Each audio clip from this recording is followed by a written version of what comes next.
Hello and welcome back to my channel. इसके पहले की वीडियो हमने देखा था जावा स्टैटिक वेरिएबल के बारे में।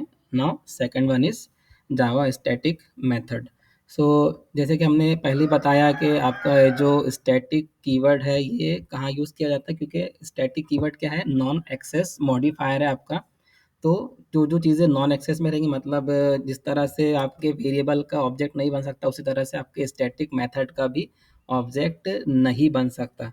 उसी तरह से मतलब जैसे कि आपका जो स्टैटिक मेथड होता है वो एक ऑब्जेक्ट से ना बिलोंग करते हुए वो डायरेक्टली क्लास को बिलोंग करेगा। जैसे कि मैंने यहाँ पर ये चेंज वाला मेथड बनाया जिसके पहले स्टैटिक लिखा हुआ है।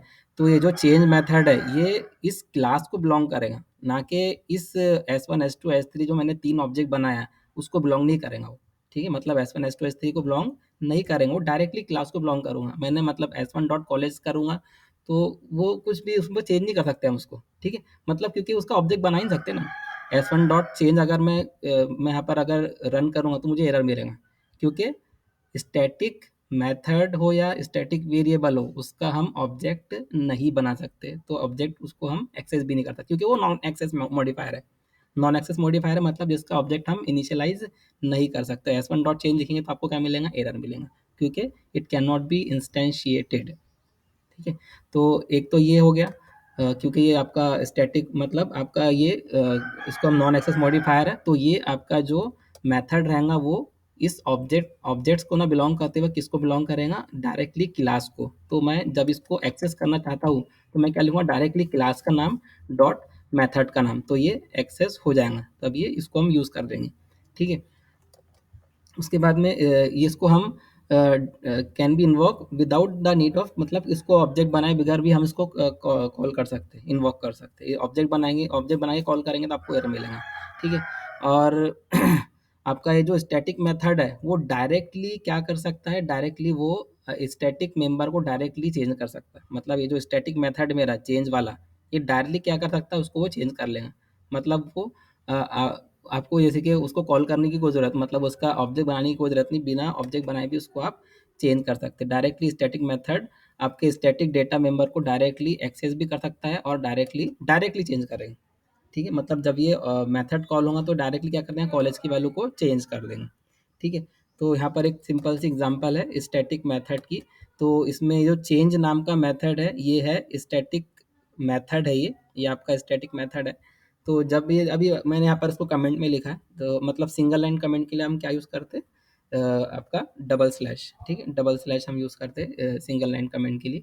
तो स्टूडेंट डॉट 27 डॉट चेंज जब ये कॉल होगा, मतलब मैंने क्या किया, बिना ऑब्जेक्ट बनाए मैंने डायरेक्टली क्या किया, चेंज मेथड को कॉल कर लिया। मतलब इसको आप डबल स्लैश हटा देना और स्टूडेंट 27 डॉट चेंज आप करेंगे तो डायरेक्टली कॉल हो जाएगा और कॉलेज का नाम चेंज होके क्या हो जाएगा, IITB। ठीक है, अभी मैंने ये कमेंट में रखा है तो क्या होगा, स्टूडेंट मतलब ये तीनों ऑब्जेक्ट बने S1 S2 S3। ठीक है, तो जब ये S1 डॉट डिस्प्ले कॉल होगा तो क्या होगा, रोल नंबर क्या है 111, नेम जियान, और कॉलेज का नाम क्योंकि अभी ये कमेंट में है तो ये चेंज मेथड कॉल नहीं होगा। और कॉलेज की जो पुरानी वैल्यू क्या है V90, तो तीनों टाइम क्या प्रिंट होगा, V90 V90 V90। ठीक है, और तीन अलग अलग रोल नंबर और नाम है तो वो तीनों प्रिंट होंगे, 111 जियान, 222 सोनिया और 333 शुजुका।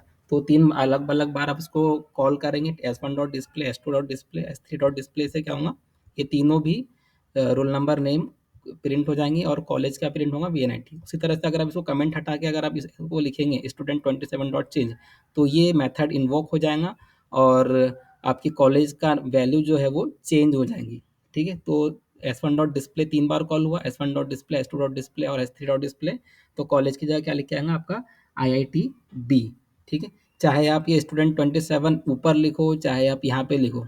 ठीक है, तो जब भी आप इसको लिखेंगे तभी वो चेंज होगा, तभी ये आपका मेथड इन्वोक होगा। तो आपको तो पता है कोई प्रोग्रामिंग लैंग्वेज जो है वो सीक्वेंस में चलती है, मतलब ऊपर नहीं, मतलब ऐसा नहीं है कि अगर मैं स्टूडेंट 27 डॉट चेंज अगर मैंने यहाँ लिखा तो पहले ये एग्जीक्यूट होगा फिर ये एग्जीक्यूट होगा। सबसे पहले जो पहली लाइन लिखी, जो लाइन पहले आ रही है वो पहले एग्जीक्यूट होगी। ठीक है, तो स्टूडेंट 27 डॉट चेंज अगर आप यहाँ पर लिखो चाहे यहाँ पर लिखो, उससे चेंज मेथड को कोई फर्क नहीं पड़ने वाला। चेंज मतलब S1 डॉट डिस्प्ले करेंगे और मैंने इसके ऊपर लिखा S1 student 27 dot change S1 के ऊपर लिखा हुआ है, तो S1 डॉट डिस्प्ले और बिना कमेंट डाले। ठीक है, तो बिना बिना कमेंट डाले, तो ये आई आई टी बी प्रिंट करेगा तीनों बार। फॉर एग्जाम्पल अगर मैंने इसको S1 डॉट डिस्प्ले के नीचे किया, तो S1 डॉट डिस्प्ले के लिए क्योंकि कॉलेज की वैल्यू VNIT है, तो पहले वो VNIT प्रिंट करेगा, बाकी 2 बार क्या प्रिंट करेगा, आई आई टी बी।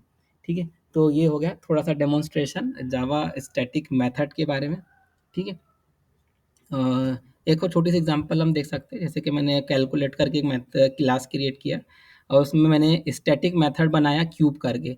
तो यहाँ पर आप देख सकते हैं मैंने क्या किया, directly int result equal to calculate 27 dot cube equal to cube 5।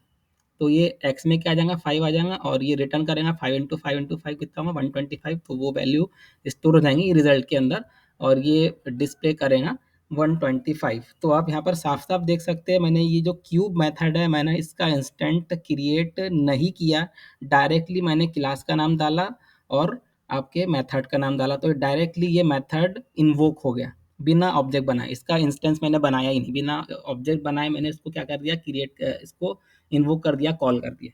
ठीक है, तो क्योंकि पहले ही पॉइंट था, क्योंकि जो भी स्टैटिक मेथड होता है वो डायरेक्टली क्लास से रिलेटेड होता है, बिलोंग करता है, क्लास को बिलोंग करता है, ना कि ऑब्जेक्ट को।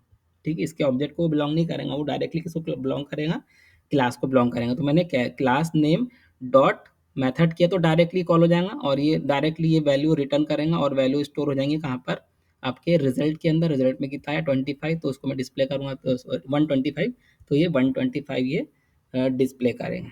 ठीक है, सो होप आप लोग को ये समझ में आया होगा स्टैटिक मेथड के बारे में। अगला वीडियो हम देखेंगे कौन सा है अगला, स्टैटिक ब्लॉक के बारे में। ठीक है, अगर आपको ये वीडियो अच्छा लगा है तो लाइक कीजिए, चैनल को सब्सक्राइब कीजिए और बेल आइकन पर टैप कर दीजिए। Thank you very much.